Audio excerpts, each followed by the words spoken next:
உலகெங்கிலும் வாழும் இயற்கையுண்மை ஊடகம் பார்வையாளர்களுக்கும் டிஎன்டிவி தமிழ் ஊடகம் மற்றும் டிஎன்டிவி தமிழர் ஊடகம் பார்வையாளர்களுக்கும் அன்பு வணக்கம். வடலூர் பெருவெளியில் வள்ளலார் சர்வதேச மையம் கட்ட வேண்டாம், வேறு இடத்தில் வெளியே கட்டிக்கொண்டு வள்ளல் பெருமானாருடைய உபதேசங்களை உலகத்திற்கு சர்வதேச சமூகத்திற்கு எடுத்துச் செல்ல வேண்டும் என்ற கோரிக்கையை வலியுறுத்தி கொண்டிருக்கிறார்கள் சமரச சுத்த சத்திய சன்மார்க்கர்கள். அதேபோல வள்ளலாரை பின்பற்றக்கூடியவர்கள் வள்ளலார் மீதும் அருட்பெருஞ்சோதி ஆண்டவரின் மீதும் அளவு கடந்த அன்பு கொண்டவர்கள் தற்பொழுது ஆயிரக்கணக்கில் தொடங்கி லட்சக்கணக்கில் தற்பொழுது குரல் கொடுக்க தொடங்கியிருக்காங்க. ஸோ இதற்கான ஒரு அடையாள உண்ணாவிரத போராட்டம் நடத்துவதற்காக உத்தரஞான சிதம்பர சேவை இயக்கம் என்கிற அமைப்பு அழைப்பு விடுத்திருந்தது. 10ஆம் தேதி ஜனவரி மாதம் கடலூரில் இந்த உண்ணாநிலை போராட்டம் நடத்துவதற்காக அவர்கள் அழைப்பு விடுத்திருந்தாங்க. இந்த உண்ணாநிலை போராட்டத்திற்காக டிசம்பர் மாதமே கடலூர் காவல்துறையை அணுகி இதற்கான அனுமதியை அவர்கள் கோரியிருந்தாங்க. அந்த அனுமதியும் காவல்துறை அளித்து விட்டது. இப்படிப்பட்ட நிலையில் பார்த்திங்கன்னா 8ஆம் தேதி, அதாவது 2 நாட்களுக்கு முன்பாக இந்த ஏற்பாட்டாளர்களை அழைத்த காவல்துறை என்ன சொல்லிச்சு அப்படின்னா, இல்லை, அவங்களுக்கு அங்கே அனுமதியை நாங்கள் ரத்து செய்கிறோம் அப்படின்னு சொல்லிட்டு எழுத்துப்பூர்வமாக அந்த ரத்து செய்த அந்த கடிதத்தை இவர்களுக்கு அளிக்கிறாங்க. அந்த ரத்து கடிதத்தில் கூறப்பட்டிருந்த காரணங்கள்லாம் பார்த்திங்கன்னா, அது சாலையாக இருக்கிறது, நெடுஞ்சாலையாக இருக்கிறது, குறிப்பாக முக்கியமான சாலையாக இருக்கிறது, மக்கள் அதிக அளவில் நடமாட்டம் இருக்கக்கூடியதாக இருக்கிறது, ஆம்புலன்ஸ் வாகனம் செல்லக்கூடியதாக இருக்கிறது, அதே போல் அன்று வேறு ஒரு போராட்டம் இருக்கிறது என்று இது போன்ற 3-4 காரணங்களை சொல்லி, எனவே உங்களுக்கு அங்கே அனுமதி அளிக்க முடியாது அப்படின்னு சொல்கிறாங்க. நல்லா நம்ம இந்த இடத்துல கவனிக்க வேண்டியது, அந்த காவல்துறை தான் அந்த இடத்துல அனுமதி கொடுத்தது. அது முக்கியமான சாலை என்பது அனுமதி கொடுக்கும் போதே கடலூர் காவல்துறைக்கு தெரியும். அங்கே பார்த்திங்க அப்படின்னா ஆம்புலன்ஸ் வாகனம் அந்த வழியில் போகும் வருங்கிறதும் கடலூர் காவல்துறைக்கு தெரியும். ஏன்னா எளிய மக்களை விட காவல்துறையினருக்கு அந்த ஊரினுடைய நிகழ்வுகள் அனைத்தும் அத்துப்படியாக தெரிஞ்சிருக்கும். அப்போது அந்த நேரத்தில் பார்த்திங்கன்னா வேறு யாராவது போராட்டம் பண்ணுறாங்களா, அனுமதி கேட்டிருக்காங்களா அப்படின்னா அவங்களுக்கு தெரிஞ்சிருக்கும் காவல்துறைக்கும். ஒருவேளை இந்த அனுமதி பெற்றதற்கு பிறகு வேறு யாராவது அனுமதி கேட்கும்போது அவங்க சொல்லுவாங்க, இல்லை, இந்த உத்தரஞான சிதம்பர சேவை இயக்கத்தை சேர்ந்தவங்க அனுமதி அன்றைக்கி கேட்டிருக்காங்கப்பா, அதனால் உங்களுக்கு இல்லை, நீங்கள் வேறு நாள் வச்சுக்கணும், அவங்களே வேறு நாளுக்கு மாற்றி விடுவாங்க. இதுதான் நடைமுறை. ஆனால் இதெல்லாம் எதுவுமே பார்த்திங்கன்னா அப்போல்லாம் தெரியாமல் அனுமதி கொடுத்ததாகவும், அப்போ திடீர்னு 8ஆம் தேதி தான் பார்த்திங்கன்னா இந்த உண்ணாவிரத போராட்டம் நடப்பதற்கு 2 நாளுக்கு முன்பு தான் காவல்துறைக்கே இதெல்லாம் தெரிஞ்சிருக்கு. அங்கே ஆம்புலன்ஸ் வாகனம் போகுது, மக்கள் கூட்டம் திரளாக இருக்குது, பொதுமக்கள் கூடுற இடம் அப்படிங்கிறலாம் தெரிஞ்சு நாங்கள் ரத்து செய்வதாக அவங்க சொல்லியிருக்காங்க. இது ஒன்று ஆச்சுங்களா? சரி, இதை அடுத்து என்ன பண்ணாங்கன்னா, இந்த உத்தரஞான சிதம்பர சேவை இயக்கத்தை சேர்ந்தவங்க சரி, நம்ம அனுமதி இல்லாவிட்டாலும் நம்ம அந்த போராட்டத்தை நடத்தலாம் அப்படிங்கிற முடிவுக்கு வந்தாங்க. சரி, அப்படி நடத்தினா என்ன செய்வாங்க அப்படின்னா, வழக்கமாக இந்த மாதிரி அனுமதி இல்லாமல் ஒரு போராட்டம் நடத்தினால் அந்த இடத்துக்கு காவல்துறை வாகனங்களோடு வருவாங்க. கூட்டம் நிறையா இருந்துச்சுன்னா பேருந்துகளெல்லாம் எடுத்துகிட்டு வருவாங்க. அவர்களை டீடெயின் பண்ணுவாங்க. ஆங்கிலத்தில் இதற்கு பேர் டீடெயின் அப்படின்னு பேர். இதுக்கு பேர் அரெஸ்ட்டு கிடையாது, கைது. நிறைய பத்திரிகை ஊடகங்கள் மிக பிழையாகவே எழுதுகிறாங்க. இந்த மாதிரி போராட்டம் நடத்தும் போதெல்லாம் அவர்களை கைது செய்து அந்த ஒரு மண்டபத்திலேயோ ஒரு அரங்கிலேயோ தங்க வைத்து மாலைகள் விடுவித்து விடுவதற்கு பெயர் பார்த்திங்கன்னா டீடெயின் பண்ணுறது. தமிழில் தடுத்து வைப்பது அப்படின்னு பெயர். இதுதான் அவங்க வழக்கமாக பண்ணக்கூடிய ஒன்று. இதையடுத்து ஒரு வேளை அந்த போராட்டத்திற்கு ஒருங்கிணைத்த, ஆதரவு தெரிவித்த அல்லது செய்தவர்களை மிக முக்கியமானவர்கள் மீது வழக்கு பதிவது அப்படிங்கிறதுல அது அடுத்தடுத்த கட்டம். ஸோ பொதுவாக இது போன்ற போராட்டங்களுக்கெல்லாம் பார்த்திங்க அப்படின்னா டீடெயின் பண்ணிவிட்டு மாலையில் விட்டுருவாங்க. அதுதான் வழக்கம். சரி, அந்த மாதிரி நம்ம எல்லாருமே அனுமதி இல்லாவிட்டாலும் போராடலாம் அப்படிங்கிற முடிவுக்கு சன்மார்க்கர்கள் வந்தாங்க. அப்புறம் பார்த்திங்கன்னா 9ஆம் தேதி முதல் நாள் மாலை மறுபடியும் அதே காவல்துறை இவங்களை அழைக்கிறாங்க. நீங்கள் எஸ்பி அலுவலகத்திற்கு வாங்க அப்படின்னு அழைக்கிறாங்க. அங்கே போனோன்னா இல்லை, நீங்கள் இந்த உண்ணாவிரதமே இருக்கக்கூடாது அப்படின்னு டிஎஸ்பி ஒருத்தர் நேரடியாக இந்த ஏற்பாட்டாளர்களை பார்த்து சொல்கிறாங்க. உண்ணாவிரதம் எப்படி நீங்கள் சன்மார்க்கர்கள் உலகத்திற்கே உணவு கொடுக்கக்கூடிய நீங்கள் உண்ணாவிரதம் எப்படி இருக்கலாம், இதெல்லாம் இருக்கக்கூடாது அப்படி மேலிடத்துலேருந்து எங்களுக்கு கடிதம் வந்திருக்கிறது, சிஎம் லெவலில் எங்களுக்கு வந்திருக்கு, மினிஸ்டர் லெவல்லேருந்து எங்களுக்கு இப்போ அழுத்தம் வந்திருக்கு, எந்தவித காரணத்தை கொண்டும் உண்ணாவிரதத்திற்கு அனுமதி கொடுக்கக்கூடாது என்று எங்களுக்கு வந்திருக்கிறது, அதனால் நீங்கள் என்ன பண்ணுங்கள், நாங்கள் உண்ணாவிரத போராட்டம் இருக்க மாட்டோம் என்று எழுதி கொடுங்கள் என்று கேட்குறாங்க. சும்மா கேட்கல. இந்த ஏற்பாட்டாளருடைய ஃபோனை பிடுங்கி வச்சுக்கிறாங்க. சுற்றி நின்றுக்கிறாங்க காவல்துறையினர். நின்று கொண்டு நீங்கள் செய்யலை அப்படின்னா உங்களை நாங்கள் வந்து அரெஸ்ட் பண்ணி ரிமாண்ட் பண்ணுவோம், அதை கைது பண்ணி 15 நாட்கள் நீதிமன்ற காவலுக்கு அனுப்புவோம் அப்படிங்கிற அளவுக்கு வந்து மிக கடுமையான ஒரு மிரட்டல்களை விடுத்து அலைபேசியும் வாங்கி வைத்துக் கொள்கிறார்கள். இதெல்லாம் நடந்திருக்கு. வாங்கி வச்சுட்டு இதெல்லாம் நீங்கள் வந்து பார்த்திங்கன்னா காவல்துறையில் இருக்கக்கூடிய நமக்கு உள்ள சோர்ஸும், அதே போல் பத்திரிகை ஊடகத்துறையில் நமக்கான சோர்ஸும், இதெல்லாம் நம்ம வந்து பார்த்திங்கன்னா அங்கே நடந்தவற்றை நமக்கு தெளிவாக சொன்னாங்க. ஏன்னா இந்த பத்திரிகை ஊடகத்துறையில் முழுமையாக 25 ஆண்டுகளாக, கடந்த 25 ஆண்டுகளாக பணியாற்றி கொண்டிருக்கிறோம். நாம் சென்னை மாநகரத்தை தமிழ்நாட்டினுடைய காவல்துறை தலைமை அலுவலகம் உள்ள நிர்வாகம் உள்ள அங்கே தான் நம்ம பத்திரிகை ஊடகத்தில் பணியாற்றினோம். ஒவ்வொரு மாவட்டங்களுக்கும் நமக்கு குறைந்தது வந்து பார்த்திங்கன்னா 4லிருந்து 5 செய்தியாளர்கள், 5 என காரணம் 4-5 நிறுவனங்களை நம்ம பணியாற்றின காரணத்தினால அந்தந்த மாவட்ட செய்தியாளர்கள் உள்ளிட்ட எல்லா மாவட்டங்களிலும் நமக்கு வந்து இந்த சோர்சஸ் இருக்குது. நம்ம இன்னும் வந்து பத்திரிகை ஊடக நிறுவனத்தை நடத்திட்டு இருக்கோம், பயிற்சி நிறுவனத்தை நடத்திட்டு இருக்கோம். அப்படிங்கும்போது நமக்கான இந்த தகவல் தரக்கூடிய சோர்சஸ் வந்து எல்லா இடங்களிலுமே இருக்காங்க. எனவே இதெல்லாம் நம்ம வந்து கவனிச்சுட்டு வரும்போது தான் இப்படி நடந்த நிகழ்வுகள் எல்லாம் நமக்கு வந்து ஒவ்வொரு தகவலாக வந்துச்சு. அதன் பிறகு வந்து பார்த்திங்க அப்படின்னா அவங்கள வாங்கிட்டு அப்புறம் எழுதி வாங்கிக்கிறாங்க. உண்ணாநிலை போராட்டம் நடத்த மாட்டோம், உண்ணாவிரதம் செய்ய மாட்டோம் அப்படின்னு எழுதி வாங்கிட்டு அனுப்பிச்சிடுறாங்க. அனுப்பிச்சிட்டு என்ன பண்ணுறாங்கன்னு வந்து பார்த்திங்கன்னா இரவு வந்து அடுத்த நாள் காலையில் இந்த உண்ணாநிலை போராட்டம் அதுக்கு முன்னாடியே எழுதி வாங்கிக்கிறாங்க. சரி, இப்போ உத்தரஞான சிதம்பரம் சேவை இயக்கத்தை சேர்ந்தவங்களுக்கு என்ன வருதுன்னா, நம்ம இப்போ வந்து இதை ஒரு அறிவிப்பாக வெளியிட்டோம் அப்படின்னா, ஒன்று வரக்கூடிய சன்மார்க்கர்கள் வந்து பேனிக் ஆயிடுவாங்க, ஒருவேளை யாராவது பேனிக் ஆகிட்டா என்ன செய்யறது அப்படின்னு இவங்க நினச்சிட்டாங்க. இந்த உத்தரஞான சிதம்பரத்துக்காரங்க அந்த நேரத்தில் வந்து பார்த்திங்கன்னா, ஏன்னா இவர்களுக்கு இந்த உத்தரஞான சிதம்பரமோ சன்மார்க்கர்களுக்கோ இது போன்று உண்ணாவிரத போராட்டம் நடத்துவது, சாலை மறியல் செய்வது, போராட்டம் நடத்துவது அப்படிங்கலாம் அவங்களுக்கு தொடர்பே இல்லாத ஒன்று, சம்பந்தமே இல்லை. அப்படிலாம் நினச்சே பார்த்துருக்க மாட்டாங்க வாழ்நாளில். எந்த காலகட்டத்திலும் இப்படியெல்லாம் ஒரு தேவை, வள்ளல் பெருமானாருடைய ஜீவகருணையை பின்பற்றி வாழக்கூடிய தங்களுக்கு எந்த உயிரையும் துன்புறுத்தக்கூடாது, எல்லா உயிர்களும் இன்புற்று வாழ்க என்று சொல்லக்கூடிய தங்களுக்கு இதுபோன்ற போராட்ட நிலைக்கு தள்ளப்படுவதற்கான ஒரு சூழல் உருவாகுன்னா கற்பனையே செஞ்சுருக்க மாட்டாங்க அவங்க. எனவே அவர்களுக்கு இந்த மாதிரி காவல்துறை கூப்பிட்டு வந்து ஃபோனெல்லாம் பிடுங்கி வச்சு அவர்கள்லாம் வந்து பார்த்திங்கன்னா இந்த மாதிரிலாம் மிரட்டுறது, அரெஸ்ட் பண்ணிடுவோன்னு சொல்கிறது, அப்புறம் வந்து பின்தொடர்ந்து வர்றது அவர்களை, இப்படி இதெல்லாம் அவங்களுக்கு புரியுது. ஸோ இப்படிப்பட்ட சூழ்நிலை வந்து பார்த்திங்கன்னா அன்று இரவு வந்து எழுதி கொடுத்துட்டு வந்துடுறாங்க. எழுதி கொடுத்துட்டு வரதுக்கு முன்னாடி என்ன செய்கிறாங்கன்னா, நீ வந்து உடனடியாக இந்த உண்ணாநிலை போராட்டத்தை நாங்கள் வாபஸ் பெற்றுக்கொண்டோம் என்பதை உங்களுடைய சன்மார்க்கர்களுக்கு, போராட்டத்துக்கு வரக்கூடியவர்களுக்கெல்லாம் தகவல் அனுப்பு அப்படின்னு அழுத்தம் கொடுக்குறாங்க. ஸோ அது மட்டும் இல்லாமல் அழுத்தம் கொடுப்பதுக்கு பதிலாக வந்து பார்த்திங்கன்னா, அந்த அந்த தலைவர் இருக்கார் இல்லைன்னா, உத்தரஞான சிதம்பரத்தினுடைய பேரவையினுடைய இயக்கத்தினுடைய தலைவர், அவருடைய அலைபேசி செல்ஃபோனை பிடுங்கி காவல்துறை அந்த மெசேஜ் அனுப்புகிறாங்க. ஸோ என்னென்னவெல்லாம் உள்ளுக்குள்ளே வந்து பார்த்திங்கன்னா காவல்துறை என்ன செஞ்சுருக்காங்க அப்படிங்கிறதுக்கான இந்த தகவல் நமக்கு காவல்துறை தரப்பிலிருந்தும் பத்திரிகை ஊடக தரப்பிலிருந்தும் நமக்கு கிடைக்கப்பட்ட தகவல்கள் இதெல்லாம். அப்படி வந்து பார்த்திங்கன்னா தலைவர் வந்து அனுப்பியது போலவே ஒரு தகவல் அனுப்புகிறாங்க.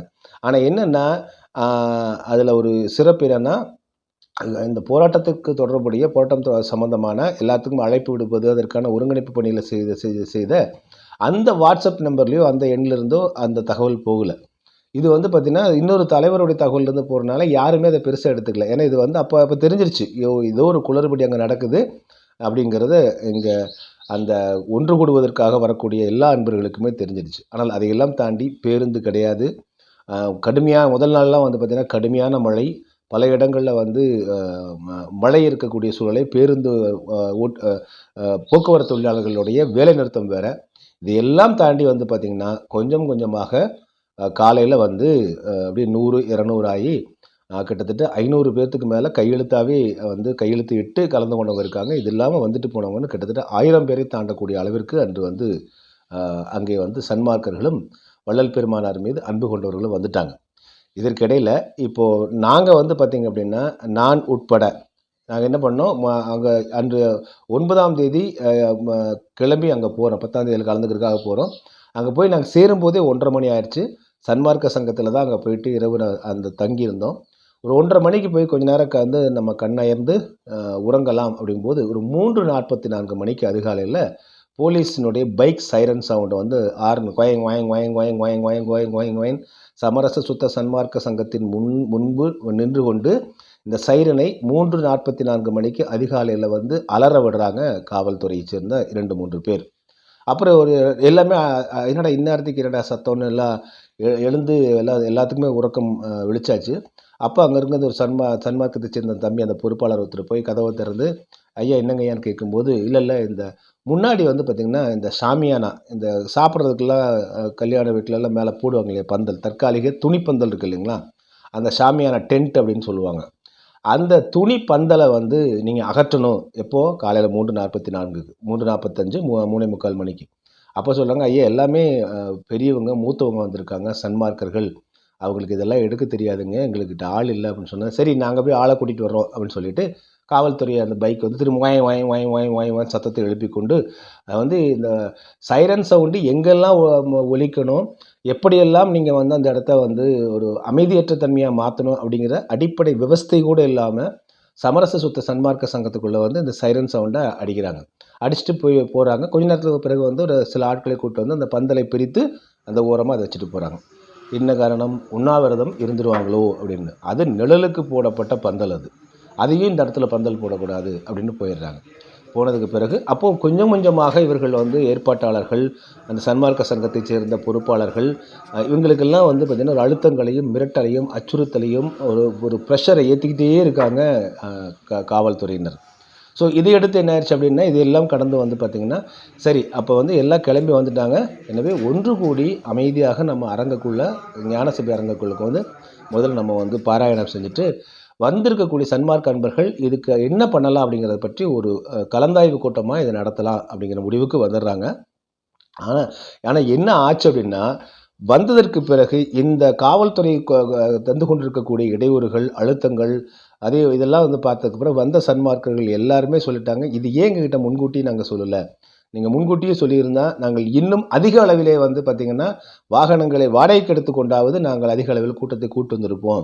இது நம்ம நடத்துறது வந்து ராமலிங்க வள்ளல் பெருமானாருக்கும் அருட்பெருஞ்சோதி ஆண்டவருக்காக தான் இருக்கிறோமே தவிர நம்முடைய உண்மையான நீங்கள் வந்து நம்ம ஆட்சி ஆண்டு கொண்டிருக்கிறது வந்து வள்ளல் பெருமானார் தான் சன்மார்க்கர்களை வந்து வழிநடத்திட்டு இருக்காங்க. எந்த உயிருக்கும் துன்பம் விளைக்காத, யாருக்குமே தொல்லை கொடுக்காத, அப்படி தான் இருக்கணுங்கிறத நம்முடைய கொள்கை. ஆனால் அதையெல்லாம் தாண்டி நம்ம தெருவுக்கு வர வச்சுட்டாங்க அப்படிங்கிறத நமக்கு வருத்தம் அளிக்கக்கூடிய ஒன்றாக இருக்குது. எனவே தான் நம்ம பண்ணுறோம். எனவே இதை வந்து காவல்துறை இப்படி செஞ்சுருக்க வேண்டியதில்லைங்கிற வேதனையோடு எல்லாருமே வந்து பார்த்திங்கன்னா இந்த உண்ணாவிரதம் இருப்பதற்காக வந்த யாருமே நீங்கள் வந்து பார்த்திங்கன்னா உண்மையிலேயே அன்று உணவு உண்ணவில்லை. சன்மார்க்க சங்க அரங்கத்துக்குள்ளேயே அமர்ந்து கொண்டு யாரும் என்னென்னா உணவு இருந்துச்சு, உணவு காலையில் தயார் பண்ணிட்டாங்க. அதில் வந்து பார்த்திங்கன்னா யாரெல்லாம் வந்து உணவு மிக பசியோடு வழக்கமாக ஏன்னா சன்மார்க்க சங்கத்தில் வழக்கமாக வரவங்களுக்கு காலை உணவு கொடுப்பாங்க. ஸோ அவங்களுக்கெல்லாம் உணவெல்லாம் கொடுத்தாங்க. அதன் பிறகு வந்து பார்த்திங்கன்னா வந்திருப்பவர்களையும் உணவு உண்ண சொன்னாங்க.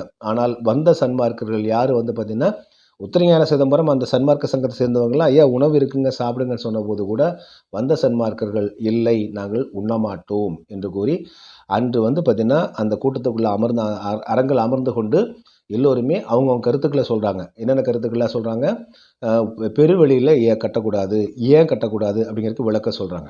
அதன் பிறகு வந்து பார்த்திங்கன்னா அரசாங்கம் வந்து உண்மையிலே செய்ய வேண்டிய காரியம் என்னென்னா, முதல்ல இப்போ இருக்கிற அந்த சபையை வந்து சுற்றிலும் ஒரு அரண் அமைக்க வேண்டும், முறையாக பாதுகாப்பு ஏற்பாடுகள் செய்ய வேண்டும், சமூக விரோத செயல்கள் உள்ள நடக்காமல் பார்த்துக்கிறதுக்கு சிசிடிவி உள்ளிட்ட செக்யூரிட்டி இந்த காவல் இதிலெல்லாம் வந்து அமைக்கணும். அப்புறம் வழிபாட்டை வந்து ஒழுங்குபடுத்தணும். தர்மசாலையில் கொடுக்கக்கூடிய உணவினுடைய தரத்தை வந்து அதிகப்படுத்தணும். அங்கே ஆதரவற்று இருக்கக்கூடியவர்களை வந்து பார்த்திங்கன்னா அவர்கள் வழிநடத்துவதற்கு ஒழுங்குபடுத்துவதற்கு என்று ஒரு சரியாக ஒரு இதை ஏற்படுத்தணும். ஏன்னா அங்கேயே வந்து பார்த்திங்கன்னா அங்கே கழிப்பறை இருந்தாலும் கூட இந்த ஆதரவற்று இருக்கக்கூடியவங்க அங்கேயே தர்மசாலை பக்கத்தில் சிறுநீர் கழிப்பது, அதே போல் சத்தியஞான சபை பக்கத்தில் சிறுநீர் கழிப்பது, இது போன்ற இந்த செயல்களெல்லாம் நடந்துகிட்ருக்கு. ஏன் இது இப்போ வந்து பார்த்திங்கன்னா இந்து சமய அறநிலையத்துறையுடைய கட்டுப்பாட்டில் தான் அது இருக்குது. நிர்வாகமே அவங்க தான் பார்த்துட்ருக்காங்க. இதையெல்லாம் ஒழுங்குபடுத்த வேண்டியது இந்து சமய அறநிலையத்துறை தான். இதே இந்து சமய அறநிலையத்துறை வந்து பார்த்திங்கன்னா பிற கோவில்கள்லாம் போயிட்டு வந்து அந்த கோவிலினுடைய மதில் சுவரோரம் போய் சிறுநீர் கழிக்க முடியுமா? முடியாது. ஆனால் எல்லா ஒரு விநாயகர் கோவில் இந்து சமய அறநிலையத்துறை இருக்கக்கூடிய ஒரு விநாயகர் கோவிலாகட்டும் அல்லது பெரிய கோவில்களாகட்டும் அவை அவ்வளவு வந்து ஒரு பாதுகாப்பு ஏற்பாடுகள் சுத்தமாகவும் தூய்மையாகவும் ஒழுங்காகவும் பராமரிக்கப்படுது. ஆனால் வடலூர் ராமலிங்க இந்த ஞான சபையும் சன்மார்க்க சங்கம் மட்டும் வந்து பார்த்திங்கன்னா இந்து சமய அறநிலையத்துறையினுடைய கட்டுப்பாட்டில் இருந்தாலும் கூட அங்கே இது போன்ற ஒழுங்குகள் கடைபிடிக்கப்படுவதில்லை. அங்கே நிர்வாகம் வந்து பார்த்திங்கன்னா சரியாக இயங்குவதில்லை என்பது அங்கே போனாலே தெரியும். ஆக இப்படிப்பட்ட அந்த இடத்த ஒரு அலட்சிய மனோபாவத்தோடு வைத்திருப்பது வந்து பார்த்தீங்கன்னா இந்து சமய அறநிலையத்துறை தான். அதற்கு துணை போவது யாருன்னா, தலைமைச் சங்கம் என்கிற பெயரில் உள்ளே நுழைந்து கொண்டிருக்கக்கூடிய ஒரு சிலர் தான் அதற்கு துணை போறாங்க. அவர்கள் தான் இதையெல்லாம் வந்து சுட்டிக்காட்டணும். ஐயா, இந்து சமய அறநிலையத்துறையே இங்க பாருங்க இப்படியெல்லாம் நடக்குது அப்படின்னு சொல்லணும். அவர்களும் வந்து கைகட்டி வாய் மூடி இந்த அரசிற்கு வந்து யாரெல்லாம் ஆட்சியாளர்களோடு அந்த ஆட்சியாளரிடம் தொப்பி போட்டு காக்காய் பிடித்து ஏதாவது தங்களுடைய பெருமையோ புகழையோ பெயரையோ தேடிக்கொள்வதற்கான அந்த அற்ப மாயையில் வந்து அவங்க மாட்டியிருக்காங்க அப்படிங்கிறத பார்க்க முடியுது. பிரச்சனை இங்கிருந்தெல்லாம் தான் தொடங்குது. எனவே இப்படிப்பட்ட நிலையில் இதெல்லாம் ஒழுங்குபடுத்தணும் அப்படிங்கிற கோரிக்கைகளை வச்சாங்க. அதே போல் வந்து பார்த்திங்கன்னா பெருவெளியில் கட்டாமல் வெளியிடத்தில் நீங்கள் கட்டலாம். வெளியில் வந்து பார்த்திங்கன்னா சாலைக்கு வடபுறமாக 40 ஏக்கர் நிலப்பரப்பு ஆக்கிரமிப்பில் இருக்குது. இது தர்மசாலைக்காக கொடுக்கப்பட்ட இடம்தான். இதில் ஒன்று நல்லா தெள்ள தெளிவாக உலகத்தில் உள்ள எல்லா தமிழர்களும் எல்லா சன்மார்க்கர்களும் எல்லா விதமான இந்திய நாட்டைச் சேர்ந்த அத்தனை அன்பர்களும் இந்தியர்களும் உலக அளவில் இருக்கக்கூடிய ஜீவகருணையை கடைபிடிக்கக்கூடிய அன்பர்கள்லாம் புரிந்து கொள்ள வேண்டியது மிக முக்கியமாக ஒன்று என்னென்னா, 105 அல்லது 106 ஏக்கர் இது வந்து ராமலிங்க வள்ளல் பெருமானாருக்கு 1800களில் அந்த பார்வதிபுரம் கிராம மக்கள் தானமாக கொடுத்தாங்க. தானம்னா சும்மா தானம் இல்லை. இதற்கு பேர் வந்து பார்த்தீங்கன்னா தான கிரயம்னே பேர். இதற்கு பெயர் என்னென்னா, அந்த கிரயம் செய்கிறாங்க இல்லைங்களா, அதற்கான பத்திர செலவு இருக்கு இல்லைங்களா, அதை கூட அந்த கிராம மக்கள் ஏற்றுக்கொண்டார்கள். அப்போது இது ஒரு முழுமையான டொனேஷன், அது கம்ப்ளீட் டொனேஷன் சொல்லுவாங்க. இப்போ நான் என்ன சொல்லுவேன், நாங்கள் இடத்த கொடுக்குறோம், நீங்கள் வந்து கரையை பத்திரம்னா நீங்கள் வந்து பண்ணிக்கணும்னு ஒரு ட்ரஸ்ட்டுக்கு நம்ம சொல்லலாம். நீங்களே வந்து இந்த பத்திர செலவெல்லாம் பார்த்துக்கணும். அப்படி இல்லை, கிராம மக்களே தங்கள் சொந்த கை காசை போட்டு அதற்கான பத்திர செலவு எல்லாம் அவர்களே செலவு செய்து முழுமையாக எழுதி இந்த இடம் வந்து இவருக்கு ஒப்படைக்கப்பட்டது என்று அதிகாரப்பூர்வமாக ஒப்படைக்கப்பட்ட இடம். இதற்கு பேர் தான கிரயம் அப்படின்னு சொல்லுவாங்க பேச்சு வழக்கில்.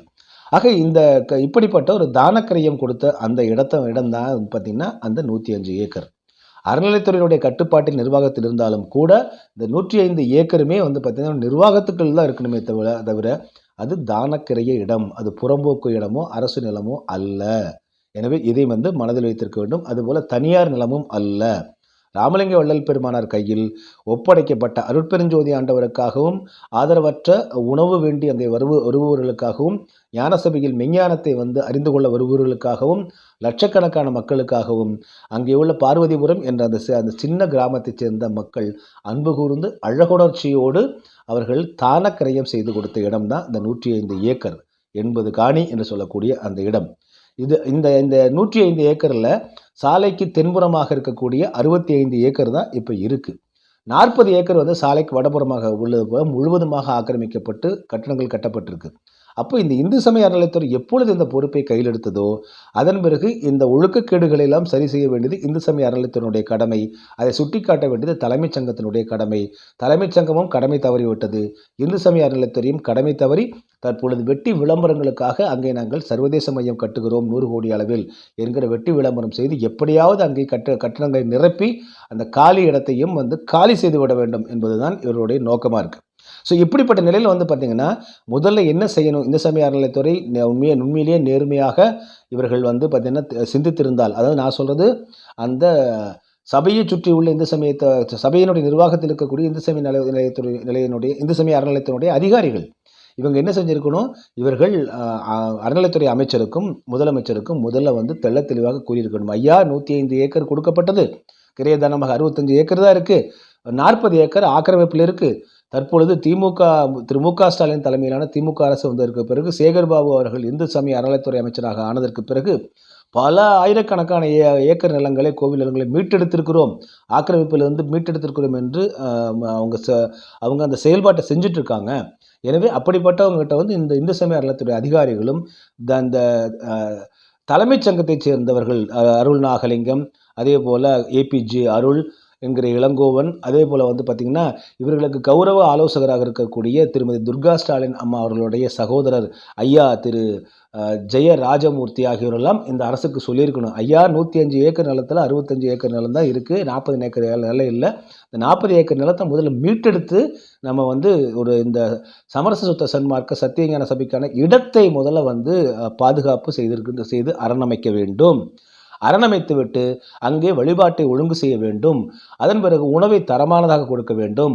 ஒரு நாளைக்கு 22 மணி நேரம் 20 மணி நேரம் பூட்டி வைத்திருக்கிற சத்தியஞான சபையை திறந்து எந்த நேரத்தில் வந்தாலும் வழிபாடு நடத்துவதற்கு ஏற்றாறு போல வள்ளல் பெருமானார் வழிபாடு நடத்துவதற்கு காலமே கிடையாதுன்னு சொல்லிட்டாங்க.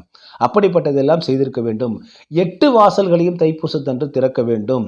இப்படியெல்லாம் செஞ்சு இதெல்லாம் ஒழுங்குபடுத்த வேண்டிய கடமைதான் இந்த இந்து சமய அறநிலையத்தினுடைய அந்த அதிகாரிகளுக்கும் இந்த தலைமைச் சங்க நிர்வாகிகளுக்கும் தற்பொழுது உள்ள கடமை. ஆனால் இவற்றையெல்லாம் எதுவுமே செய்யலை. நாங்கள் இந்த 10ஆம் தேதி அன்று சத்தியஞான சபை, கருங்குழி, அதேபோல் மேட்டுக்குப்பம், அப்புறம் தீஞ்சுவை ஓடை, இந்த 4 இடங்களுக்கு போய் நேரில் பார்த்துட்டு தான் வந்தோம். தீஞ்சுவை ஓடையில் அங்கே பார்த்திங்க அப்படின்னா ஒரு காலத்தில் பராமரிப்பு இல்லாமல் இருந்துச்சு. கோவை சத்தியஞான கோட்டம்னு நினைக்கிறேன் நான். ஞான கோட்டத்தினுடைய ஐயா பார்த்திங்கன்னா அவங்க தான் தன்னுடைய மலேசியானுடைய பக்தர்கள் எல்லாம் அவர் சுக்கூறி அதற்கு நிதி உதவி ஏற்பாடு செய்து அந்த தீஞ்சவியோட மேலே ஒரு இரும்பு இது போட்டிருந்தாங்க, கம்பிகள் போட்டு அதை யாரும் பாதுகாப்பாக வச்சுருந்தாங்க. இப்போ போய் பார்த்தா அது இந்த இரும்பு கம்பி பெயிண்ட்டு போய் பூரா உடஞ்சி உள்ளுக்குள்ளே பார்த்திங்கன்னா பூரா தீஞ்சவியோட பூரா குப்பையாக கிடக்குது. அதை பராமரிக்கவில்லை இந்த இந்து சமய அறநிலையத்துறையும் இந்த தலைமைச் சங்கமும். உணவு பார்த்திங்க அப்படின்னா உணவு போடுறதுக்கு சாப்பாட்டில் இன்னுமே தரத்தை கூட்ட வேண்டும். அதை இவங்க கவனத்தில் கொள்ள.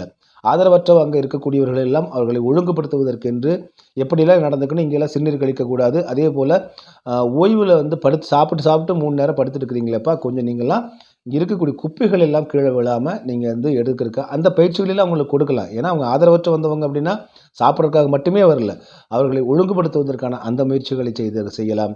புத்தகங்கள், மலிவு விலை புத்தகங்கள் பார்த்திங்கன்னா இப்போ பதிப்பே இல்லைன்றாங்க. இப்போது மலிவு ராமலிங்க வள்ளல் பெருமானாருடைய அருட்பாக்களை எல்லாம் உரைநடைகளை எல்லாம் மலிவு விலை பதிப்பு என்று தெய்வ நிலையத்த சார்பில் முதல்ல போட்டிருந்தாங்க. அப்போ நீங்கள் பார்த்தீங்கன்னா இவ்வளோ பெரிய அருட்பாவே மீறி போனால் 50 ரூபா 100 ரூபா வரும். நான் இந்த உபதேசங்கள் சிறு புத்தகம் வெறும் 10 ரூபாய்க்கு நான் வாங்கியிருக்கேன் நான். இப்போ போய் கேட்டால் அந்த மலிவு விலை பதிப்பு எதுவுமே இல்லைன்றாங்க. எல்லாமே தனியார் பதிப்பகத்தினுடைய பதிப்பு புத்தகங்கள் அங்கே வச்சுருக்காங்க. அருட்பாவில் எல்லா புத்தகங்களுமே தனியார் பதிப்பகத்தை சேர்ந்த பதிப்பகம் அது பார்த்திங்கன்னா 250 ரூபாய் 350 ரூபாய் அந்த அளவுக்கு அந்த புத்தகங்கள் விற்குது. அதே போல் வள்ளல் பெருமானாரை பற்றி எல்லாரும் யாரோ எழுந்த கண்ட புத்தகங்களாக வச்சுருக்காங்க. முறையாக வள்ளல் பெருமானாருடைய அருட்பா தெய்வ நிலையம் வெளியிட்ட அதே போல் முறையான எந்த விதமான அடித்தல் திருத்தலும் சேர்த்தலும் கழித்தலும் இல்லாத மிக சரியான புத்தகங்கள் அங்கே கிடையாதுங்க. அப்போ 10 ரூபாய் 20 ரூபாய் 50 ரூபாய்க்கு அருட்பாவெல்லாம் கிடைத்து கொண்டு இவ்வளவு புத்தகமெல்லாம் எனக்கு தெரிஞ்சு 6 திருமுறைகளும் உரைநடையும் சேர்ந்தே பார்த்திங்கன்னா 100 150 ரூபாய் 250 ரூபாய் இந்த அளவுக்குள்ளே நம்ம வாங்கிட்டு இருந்த காலமெல்லாம் நானே பல பேர்த்துக்கு வாங்கி கொடுத்துருக்கேன். இப்போ போய் பார்த்தா அந்த புத்தகங்கள் இது மேலே தனியார் புத்தகங்கள் அங்கே விற்றுக்கிட்டு இருக்குது. 5-6 புத்தகங்கள் விற்றுட்டுருக்கு. அது 250 300 400ன்னு புத்தகங்கள் விற்றுட்டுருக்கு. ஸோ இப்படி எல்லா இடங்களிலுமே நீங்கள் பார்த்தீங்கன்னா அலட்சிய மனோபாவம், இதை கண்டுகொள்ளாமை, இதெல்லாம் இப்படி இருக்கிற நிலையில தான் பார்த்திங்கன்னா அங்கே போயிட்டு சர்வதேச மையம் கட்ட போகிறோம், இன்டர்நேஷ்னல் இருக்கக்கூடிய பக்தர்களெல்லாம் இங்கே கொண்டு வர போகிறோம், ஆராய்ச்சி பண்ண போகிறோம், இதுக்கு 100 கோடி ரூபாய் அப்படின்னு இந்த அரசாங்கம் ஒரு நல்ல நோக்கத்தில் அறிவிக்கிறது. ஆனால் அந்த அரசாங்கத்தினுடைய அரசு தலைமையில் உள்ள முதலமைச்சருக்கோ அல்லது இந்து சமய அறநிலையத்துறையான திரு சேகர் பாபு அவர்களுக்கோ இதெல்லாம் இவங்க சொல்லியிருக்க மாட்டாங்க. இந்த குறைபாடுகள் எல்லாம் அங்கே இருக்கின்றன. முதலில் இதை நாம் செய்ய வேண்டும் ஐயா, இதை செஞ்சாலே நீங்கள் சன்மார்க்கர்கள் இந்த திமுக அரசை போற்றி புகழுவாங்க அப்படின்னு இவங்க சொல்லலை. மாறா இவங்க சொன்ன உடனே அப்படியா சரி 100 கோடி ரூபாயில் சர்வதேச மையம் கட்டிடலாம்ப்பா அவங்களும் அப்படின்னு அவங்களும் அறிவிச்சிட்டு போயிட்டாங்க. இப்போ உள்ளுக்குள்ளே இருக்கக்கூடிய பிரச்சனைகள் எல்லாம் ஏன்னா பத்திரிகை ஊடகங்கள் கைகட்டி வாய்மூடி நிற்கின்றன. அப்புறம் நிர்வாகத்தில் பார்த்தீங்கன்னா அதை பற்றி நான் சொல்ல வரேன். நான் அரசு நிர்வாகம் எப்படி நடந்துச்சு அப்படிங்கிறத நம்ம சொல்ல வரோம். ஸோ இப்படி இருக்கக்கூடிய ஒரு பார்த்தீங்கன்னா அலட்சியமான நிர்வாக ஒழுங்கற்ற, எதற்கு முக்கியத்துவம் தர வேண்டுமோ அதற்கு முக்கியத்துவம் தராத, இதையெல்லாம் சுட்டிக்காட்ட வேண்டிய நிலையில் இருக்கக்கூடிய வடலூர் அந்த இந்து சமய அறநிலையத்தினுடைய அதிகாரிகளும் அங்கே தலைமைச் சங்கம் என்ற பெயரில் அங்கே நடமாடிக்கொண்டிருக்கக்கூடிய இந்த ஒரு சிலரும் பார்த்தீங்கன்னா இவர்கள் முழுவதுமாக கடமையை தவறியிருக்காங்க.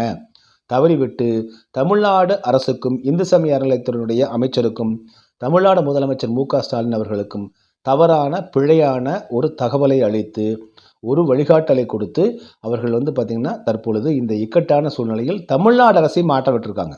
தமிழ்நாடு அரசுடைய பார்வை எப்படி இருக்குன்னா, நம்ம என்ன அரசு திட்டங்கள் நிறைவேற்றுறதுக்கு அங்கேயே எதிர்ப்பு தெரிவிக்கிறாங்க. அப்ப இதற்கு எதிர்ப்பு தெரிவிக்கிறவங்க வேணும்னே திமுக அரசுக்கு எதிரா செயல்படக்கூடியவங்களா இருப்பாங்க. அப்படிதான் அவங்க யோசிக்க முடியும்.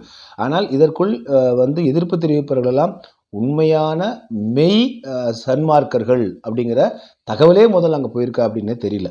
இதுதான் இப்ப இருக்கக்கூடிய பிரச்சனை. தெரிஞ்சிருந்தா, இப்ப எனக்கு ஏற்படக்கூடிய அடிப்படையான ஒரு கேள்வி என்னன்னா, ஜி.ஆர். சுவாமிகள்னு ஒருத்தர் வந்து பார்த்தீங்கன்னா, ஒரு அமைச்சர வந்து வெளியில வந்து அடிப்பேன், உதைப்பேன், சோடா பாட்டில விடுவேன், கைத கஸ்மாலம் அப்படின்லாம் வந்து ஒருத்தர் பேசினார் ஜி.ஆர். சுவாமி. உடனே இந்து சமய அறநிலைத்துறை சேகர் பாபு ஐயா அவர்கள் நேரா போய் அவர பார்த்து அவர் பக்கத்திலேயே உட்காந்துட்டு ஒரு பிரஸ் கான்ஃபரன்ஸ் வைக்கிறாங்க. சோடா பாட்டில் வீசுன்னு சொன்ன அந்த ஜி.ஆர். சுவாமிகளோட இந்து சமய அறநிலைத்துறை அமைச்சர் சேகர் பாபு அவர்களுக்கு உட்காந்துட்டு ஜாயிண்ட் பிரஸ் கான்ஃபரன்ஸ் வச்சு என்ன சொன்னாரு, உடனே ஐயா ஏதோ வந்து சொல்லிட்டாங்க, அவருடைய மனம் கோணாமல் நாங்கள் நடந்துக்குவோம் அப்படின்லாம் பேசிட்டு வந்தாங்க. சரி, இத்தனை ஆயிரம் இத்தனை லட்சக்கணக்கான சன்மார்க்கர்கள் வந்து மனம் கோணி இருக்காங்க, வாடி வதங்கி இருக்காங்க, மனவேதனை அடைந்திருக்காங்க. ஏன் சேகர்பாபு ஐயா அவர்கள் வந்து இதற்கு வந்து இதுவரை வாய் திறக்கவே இல்லை? ஏன் சேகர்பாபு ஐயா அவர்களுக்கு சன்மார்க்கர்களை சந்தித்து அவர்களை சமாதானப்படுத்த முயற்சி செய்யவில்லை? 2 காரணங்கள் தான் இருக்க முடியும். அதில் மிக முக்கியமான ஒரு காரணமாக நான் இந்த 25 ஆண்டு கால பத்திரிகை ஊடகத்தில், ஏன்னா சேகர்பாபு ஐயா அண்ணா திராவிட முன்னேற்றக் கழகத்தில் மாவட்ட செயலாளராக இருந்த வடசென்னை மாவட்டத்தில் வடசென்னையில் இருந்த மாவட்ட செயலாளர் இருந்த காலத்திலிருந்து நான் களத்தில் பணியாற்றுறேன். அப்போ இருந்தே செய்தி சேகரித்த அனுபவம் எனக்கு உண்டு. எனவே இவர்களை பற்றியும் நமக்கு தெரியும். யார் யாரெல்லாம் எப்படி எப்படிலாம் இந்தந்த அரசியல் தவாதிகள் இன்று இருக்கக்கூடிய அமைச்சர்களாகட்டும் எல்லாம். அதே போல் இன்று சங்கர் ஜிவால் ஐயா வந்து பார்த்திங்கன்னா, நான் களத்தில் இருக்கும்போது அவர்கள் வந்து போதை தடுப்பு மருந்தினுடைய மத்திய அரசு இதில் காவல்துறையில் பணியாற்றினாங்க. இதற்கு முன்பாக இருந்த சைலேந்தர் பாபு டிஜிபி அவர்கள் நான் களத்தில் இருக்கும்போது ஜேசி ஜாயின்ட் கமிஷனர்.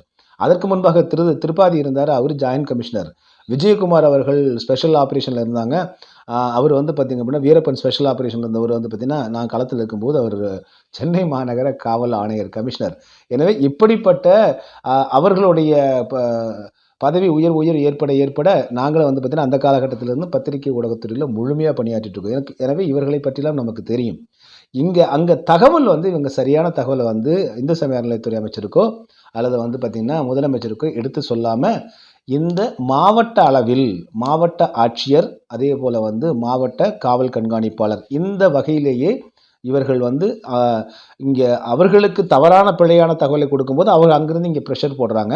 இதனால் இந்த மாவட்ட ஆட்சியரும் மாவட்ட எஸ்பி வந்து அதற்கேற்ப இங்கே சன்மார்க்கர்களை கூப்பிட்டு இவங்களாம் ஒரு சாதாரண ஆட்கள் போல் அப்படின்னு இந்த இப்படிப்பட்ட ஒரு துன்பத்தை ஒரு வந்து அழுத்தங்களை ஒரு மிக வந்து பார்த்திங்கன்னா மோசமான நாம் இத்தனை ஆண்டுகால அனுபவத்தில் பார்த்துருக்கிறேன். சன்மார்க்கர்கள் அதே போல் ஆன்மீக மெய்யில் உள்ளவர்களை காவல்துறை எப்படி நடத்தி நான் பார்த்ததும் இல்லை, கேள்விப்பட்டதும் இல்லை.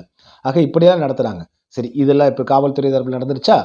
அப்புறம் நான் ஏற்கனவே குறிப்பிட்டதே போல் 10ஆம் தேதி காலையிலேருந்து உள்ளே அமர்ந்து நாங்கள் சாப்பிட மாட்டோன்னு பல பேர் சாப்பாடு இருந்தது, அதில் பல பேர் சாப்பிட மாட்டேன்னு சொல்லிட்டாங்க. ஏன்னா நாங்கள் என்ன நினைத்தோமோ வள்ளல் பெருமானாருக்காக நாங்கள் உண்ணாநிலை இருப்போம் அப்படின்னு உள்ளே இருந்துக்கிட்டே அந்த ஒவ்வொன்றாக நீங்கள் வந்து கருத்துக்களை தெரிவித்தாங்க. அதன் பிறகு முழக்கமிட்டார்கள். முழக்கமிட்டதற்கு பிறகு எல்லா சன்மார்களும் எழுந்து அங்கிருந்து கடலூர் போஸ்ட் ஆஃபீஸினுடைய அந்த அரங்கிலிருந்து அங்கிருந்து போஸ்ட் ஆஃபீஸ் பேருந்து நிலைய அரங்கிலிருந்து மாவட்ட ஆட்சித்தலைவர் அலுவலகம் வரைக்கும் நடந்தே போகிறாங்க. பேரணியாக போய் மாவட்ட ஆட்சித்தலைவரை பார்க்குறாங்க. இப்போது இது வரைக்கும் வந்து இதோ மாவட்ட காவல்துறை தான் இந்த மாதிரி வந்து பேனரை இந்த பந்தல் அகற்றுறது, பேனரை அகற்றுங்கன்னு சொல்லி கிழிக்க வர்றது, உன்னை பிடிச்சி அரெஸ்ட் பண்ணி உள்ளே போட்டுருவேன்னு சொல்லி ஃபோனை பிடிங்கி வச்சுட்டு அவங்களே மெசேஜ் போடுறது எல்லாம் காவல்துறை தான் பண்ணிட்டு இருக்குன்னு நினச்சா அங்கே போனால் தான் தெரியுது ஆட்சித்தலைவருமே நீங்கள் வந்து பார்த்திங்கன்னா ஒரு தவறான புரிதல் தான் இருக்காங்க அப்படின்னு தெரியுது. மாவட்ட ஆட்சித்தலைவர் உள்ளே போய் பார்க்க இவங்கெல்லாம் போகிறாங்க. சன்மார்க்கர்கள் எல்லாமே வயதில் மூத்தவர்கள், 45 வயது 50 வயதை கடந்தவர்கள் தான். 90 வயதான வேலைக்கார சுவாமி ஐயா வந்திருந்தாங்க. இதில் தான் ஒரு பியூட்டி. அது அவரும் வந்திருக்காங்க. அவர் நடந்து வந்து பார்த்திங்கன்னா அங்கேயே வந்துட்டாங்க. அங்கே மாவட்ட ஆட்சித்தலைவருக்கு இடத்துக்கே வந்துட்டாங்க. மாவட்ட ஆட்சித்தலைவர் போனோடனே அவர்லாம் போனோடனே அவர் கொந்தளிக்கிறார். ஐயா, எப்படி நீங்கள்லாம் சாதுக்களா, நீங்கள் சன்மார்க்கர்களா, நீங்கள் இப்படிலாம் நடந்துக்கிறீங்க? அனுமதி வந்து நீங்கள் மறுத்ததுக்கு பிறகு நீங்கள் வந்து போராட்டம் பண்ணுறீங்க, அனுமதி கேட்காம பேரணி வர்றீங்க அப்படின்லாம் வந்து அவர் கோபத்தில் வந்து மாவட்ட ஆட்சித்தலைவர் ஐயா அவர்கள் கொந்தளிச்சிருக்காங்க. ஸோ அப்போ நமக்கு உறுதியாக தெரிகிறது மாவட்ட காவல்துறை தலைமையும் அதேபோல் மாவட்ட நிர்வாகமான மாவட்ட ஆட்சித்தலைவர் எல்லோருமே ஒரு கோபத்தின் கொந்தளிப்பில் வரைக்கும் இருக்குமாறு ஒரு அழுத்தம் அவர்களுக்கு கொடுக்கப்பட்டிருக்கு. ஏன்னா அவங்க கடமை செய்கிறாங்க. அவர் மாவட்ட நிர்வாகத்தில் ஒரு நிர்வாகத்தில் எவ்வளவு சிரமங்கள் இருக்குது அப்படின்னு எனக்கு தெரியும். எனவே அந்த எஸ்பி ஆகட்டும், அதே போல் அந்த டிஸ்ட்ரிக்ட் கலெக்டர் ஆகட்டும், அவர்களுக்கு இப்படிப்பட்ட அழுத்தங்கள் கொடுக்கப்பட்டிருக்குன்னு அப்படிங்கிறத சொல்ல வரமே தவிர, நம்ம அவர்களை யாரையுமே எந்த ஒரு கீழே இருந்த அடிப்படையில் இருக்க அந்த சைரனடித்து கொண்டு வந்த காவல் நண்பரையிலிருந்து மாவட்ட காவல்துறை தலைமை வரைக்கும் நமக்கு வந்து வருத்தங்கள் கிடையாது. ஆனால் அவர்களுக்கு இப்படிலாம் ஏதோ வந்து தவறாக அவருடைய புரிதலை ஏற்படுத்தி ஒரு அழுத்தங்களை கொடுத்து இப்படிலாம் அவங்கள செய்ய வச்சுட்டாங்க அப்படிங்கிறத நம்ம சொல்ல வரோம். அதுக்காக தான் இதை நம்ம வந்து இப்படி எக்ஸ்பிளைன் பண்ணுறோம். ஸோ இதன் பிறகு வந்து பார்த்தீங்கன்னா மாவட்ட ஆட்சித்தலைவரை அப்போ வந்து கொந்தளிச்சிட்டாங்க. அப்போ தான் மாவட்ட ஆட்சித்தலைவர் என்ன சொல்கிறாங்க, அப்போ வந்து இந்த 90 வயது நம்ம அப்பா வராங்க, வேலைக்கார அப்பா வந்து அவர் ஐயா வந்திருக்காங்க. அப்போ அவரை பார்த்துட்டு தான் மாவட்ட ஆட்சித்தலைவர் கேட்டுக்காரு, ஐயா நீங்கள் சாப்பிட்டீங்களா ஐயா அப்படின்னு கேட்டபோது தான் அப்போ தான் நீங்கள் வந்து பார்த்தீங்கன்னா ஒட்டுமொத்தமான இந்த இதில் வந்து ஒரு ட்விஸ்ட் வருது. என்னென்னா, அப்போ அருகில் இருந்த நம்ம வள்ளலார் பணியகத்தை சேர்ந்த முருகன் ஐயா என்ன சொன்னாங்கன்னா, ஐயா அவர் சாப்பிட்டு 40 ஆண்டுகள் ஆச்சுங்கய்யா அப்படின்னு சொல்கிறார். அப்போ தான் மாவட்ட ஆட்சித்தலைவருக்கு ஜெர்க் ஆகுறாரு. என்னது அப்படின்னு. அப்புறம் தான் அவர் உத்து பார்த்துட்டு அது வரையிலும் வந்து ஆவேசமாக பேசி கொண்டிருந்த கோபாவேசமாக பேசி கொண்டிருந்த மாவட்ட ஆட்சித்தலைவர் அப்படியே அமைதியாகிறார். அமைதியாகிட்டு, ஐயா ஆமாங்கய்யா நாங்கள் உங்களை யூடியூப்லலாம் பார்த்துருக்கேன் அப்படின்னு சொல்கிறாங்க. அப்போ தான் அவருக்கு தெரிஞ்சிருக்கு அந்த ஐயா தான் இவர் அப்படின்னு. அப்போ தான் வந்து பார்த்திங்கன்னா வந்திருக்கிற சன்மார்க்கர்கள் எல்லாம் எல்லோருமே மெய் சன்மார்க்கர்கள். அப்போ இவர்களுக்குள்ளே இவ்வளோ பெரிய அழுத்தம் ஏற்பட்டிருக்கிறது, இப்படி வந்து போராட்டம் நடத்த வேண்டிய நிலைமைக்கு இவர்கள் தள்ளப்பட்டிருக்காங்க அப்படிங்கிறத ஓரளவிற்கு உள்ளுக்குள்ளே புரிந்து கொண்டிருக்க வேண்டும் அந்த மாவட்ட ஆட்சித்தலைவர் அப்படிங்கிறது தான் அங்கே இருந்தவர்கள் வந்து சொன்னது. அதன் பிறகு மனு அவர்கிட்ட கொடுக்கப்படுது. கொடுத்துட்டு இவங்க எல்லாம் திரும்பி வந்துடுறாங்க. இதுவரை முதல் கட்டம். இதில் இன்னொரு சிறப்பு என்னென்னா, இந்த பெருவழி காப்போம் என்கிற இந்த முழக்கம் வந்து யூடியூப் மற்றும் சமூக ஊடகங்களில் தான் முதல்ல வந்துச்சு. ஆனால் இதற்கான இப்படிப்பட்ட அரங்கிற்குள் அமர்ந்து உண்ணாநிலை இருந்து காலையிலிருந்து அனைத்து தலைவர்களுமே குறிப்பாக சாதுக்கள் மட்டுமே அல்லாமல் பல்வேறு அமைப்புகளைச் சேர்ந்தவர்களும் அனைவருமே வெண்மை உடையில் வந்திருந்தாங்க. இந்த இதுக்கு வந்து பார்த்திங்கன்னா யாருமே கட்சி கொடியையோ அல்லது யாருமே எந்த இயக்கத்தினுடைய அடையாளத்திலும் சுமந்து வராமல் வள்ளல் பெருமானார் அருட்பெரும் ஜோதி ஆண்டவர் என்கிற அந்த ஒரே ஒரு நோக்கோடு, சன்மார்க்கம் என்கிற நோக்கத்தோடு வெண்மை உடையில் வந்திருந்தாங்க. அதில் குறிப்பாக தமிழ் தேசிய பேரியக்கத்தினுடைய பொதுச்செயலாளர் கி வெங்கட்ராமன் ஐயா அவர்கள் சென்னையிலேருந்து இதுக்காகவே வந்திருந்தாங்க. அதன் பிறகு நாம் தமிழர் கட்சியைச் சேர்ந்த கடலூர் மாவட்ட அனைத்து அமைப்புகளைச் சேர்ந்த நிர்வாகிகளும் தொண்டர்களும் வந்துட்டாங்க. அதே போல் வந்து கோவையிலேருந்து பார்த்திங்கன்னா புதிய தலைமுறை மக்கள் கட்சியைச் சேர்ந்த கோபாலகிருஷ்ணன் அந்த நிர்வாகி வந்திருந்தாங்க. வேளாண் கல்லூரி பேராசிரியர் வந்திருந்தாங்க. அதே போல் பெருநிறுவனங்களைச் சேர்ந்த அதிகாரிகள், ஓய்வு பெற்ற அதிகாரிகள்லாம் வந்திருந்தாங்க. பத்திரிகையாளர்கள், வழக்கறிஞர்கள் அப்படின்னு அந்த இடம் வந்து பார்த்திங்கன்னா கிட்டத்தட்ட அத்தனை தரப்பு மக்களுமே அன்று இருந்தாங்க. எல்லோருமே வந்து பார்த்திங்கன்னா ஒவ்வொருவருமே கிட்டத்தட்ட வந்து ஒருவர் வந்திருக்கார் அப்படின்னா அவர் வந்து 100 பேர் 500 பேர்த்துக்கு சமமானவர்களாக, அப்படிப்பட்ட ஒரு வேல்யூ, சமூகத்தினுடைய மதிப்பு மிக்கவர்களாக வந்திருந்தாங்க. எனவே அங்கே வந்து பார்த்திங்கன்னா நீங்கள் சராசரியாக 500 பேர் அன்றைக்கி வந்திருந்தான்னு கணக்கு போட்டாலும் கூட அன்று உண்மையான ஸ்ட்ரென்த் என்னன்னு வந்து பார்த்திங்கன்னா தலா ஒருவருக்கு வந்து 100 பேர் கணக்கு போட்டு பாருங்கள். 100 பேர் அளவிற்கு அவர்கள் வந்து விரிவடையக்கூடிய தன்மை கொண்டவங்களாக இருக்கிறாங்கன்னு கணக்கு போட்டாலே அப்போது அன்று வந்திருந்தவருடைய ஒட்டுமொத்த எண்ணிக்கையினுடைய வேல்யூ ஒன்றுன்னு வந்து பார்த்திங்கன்னா ஆயிரக்கணக்கடி தாண்டும், 5000 50,000 என்று தாண்டும் என்பதை முதல்ல வலியுறுத்தி இந்த இடத்துல வந்து நினைவூட்டி கொள்கிறோம். அடுத்து இந்த போராட்ட நிகழ்வுடைய தொடக்கம் எங்கே நடந்துச்சுன்னு வந்து பார்த்திங்கன்னா கடலூர் போஸ்ட் ஆஃபீஸ் பேருந்து நிலையத்தில் இருக்கக்கூடிய சத்திய சன்மார்க்க சங்கத்தில் நடக்குது. அந்த சத்திய சன்மார்க்க சங்கம் எங்கே தெரியுங்களா அமைஞ்சிருக்கு? வள்ளல் பெருமானார் நீதிமன்றத்திற்கு அழைக்கப்பட்டார் தெரியுங்களா? அதை வந்து ஆறுமுக நாவலர் அவர்கள் தொடுத்த அவதூறு வழக்கில், டிஃபேமேஷன் கேஸில் வந்து வள்ளல் பெருமானார் நேரடியாக அழைக்கப்பட்டார் பார்த்தீங்களா? அந்த இடத்துல தான் இந்த சத்திய சன்மார்க்க சங்கமே அமைஞ்சிருக்கு. அந்த நீதிமன்றத்தினுடைய கட்டடத்திற்கு நேர் எதிர்த்த மாதிரி தான் அதற்கு ஒரு 5 அடியில் தான் இந்த சன்மார்க்க சங்கமே அமைஞ்சிருக்கு.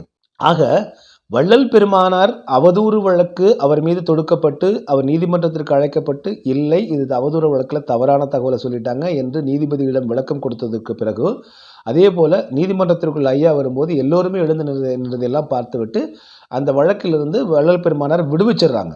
அதற்கு பிறகு ஒரு தீட்சிதருக்கு தான் 50 ரூபாய் தண்டம் விதிக்கப்படுகிறது. அப்போ இப்படிப்பட்ட ஒரு புகழ்பெற்ற ஒரு நிகழ்வு நடந்த அந்த வழக்கில் வள்ளல் பெருமானார் எங்கு வெற்றி பெற்றாரோ அந்த வெற்றி பெற்ற இடத்துல தான் பெருவழியை காப்போம் என்கிற இந்த அறப்போராட்டம் தொடங்கியது அப்படிங்கிறதையும் இந்த அரசு அதிகாரிகளும் காவல்துறை அன்பர்களும் மாவட்ட ஆட்சியர் அன்பரும் அதே போல் அறநிலைத்துறை அமைச்சரும் தமிழ்நாடு முதலமைச்சரும் புரிந்து கொள்ள வேண்டும்.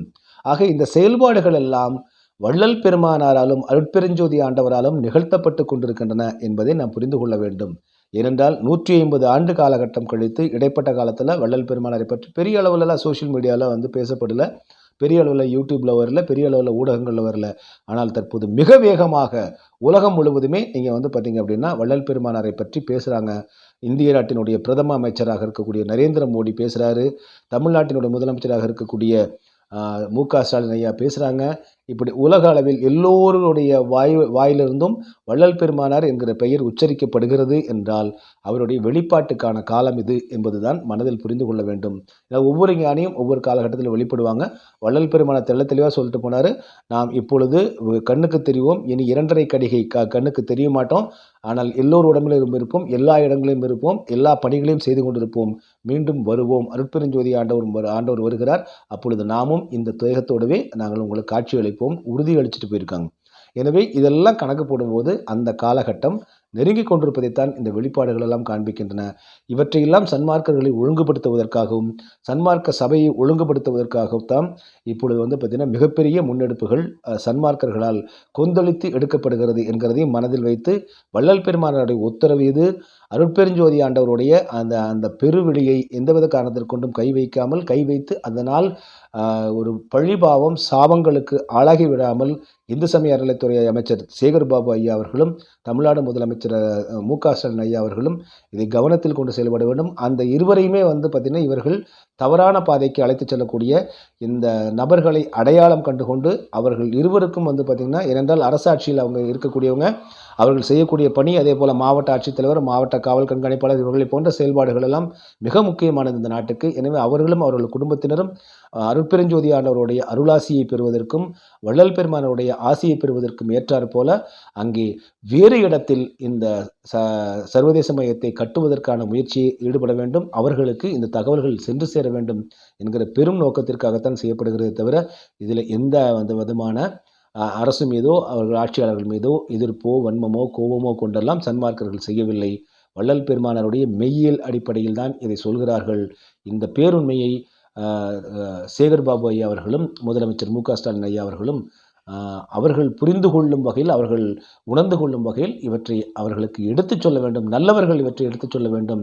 அவர்களுக்கு தவறான வழிகாட்டுதல்களை கொடுத்து கொண்டிருக்கிறார்கள் என்ற தகவலையும் அவர்களுக்கு சொல்ல வேண்டும் என்பதுதான் இப்பொழுது அடிப்படையாக இருக்கிறது. எனவே இப்படிப்பட்ட எல்லா உயிர்களும் இன்புற்று வாழ்க என்று சொல்லக்கூடிய சன்மார்க்கர்கள் வள்ளல் பெருமானாரை பின்பற்றக்கூடியவர்களுக்கெல்லாம் மிகப்பெரிய அவமதிப்பை, அவமரியாதையை, அதுவும் கடலூர் மாவட்ட நிர்வாகமே, கடலூர் மாவட்ட காவல்துறை தலைமையே செய்கிறது என்றால் அப்படிப்பட்ட அழுத்தங்களை ஏற்படுத்தியவர்கள் யார் என்பதை கண்டறிந்து தமிழ்நாடு முதலமைச்சர் அவர்களும் இந்து சமய அறநிலையத்தினுடைய அமைச்சர் அவர்களும் அவர்களை களைய வேண்டும் என்கிற கோரிக்கையும் இந்த நேரத்தில் நம்ம வச்சுக்கிறோம். அருட்பெருஞ்சோதி தனிப்பெருங்கருணை அருட்பெருஞ்சோதி. மீண்டும் மற்றொரு காணொலியில் உங்களை சந்திக்கிறேன். அதுவரை நன்றி, அன்பு, வணக்கம். டிஎன்டிவி தமிழ் ஊடகம், தனித்துவமான தமிழ் ஊடகம். இப்போதே சப்ஸ்கிரைப் செய்யுங்கள் உங்கள் டிஎன்டிவி தமிழ் ஊடகம் யூடியூப் சேனலை.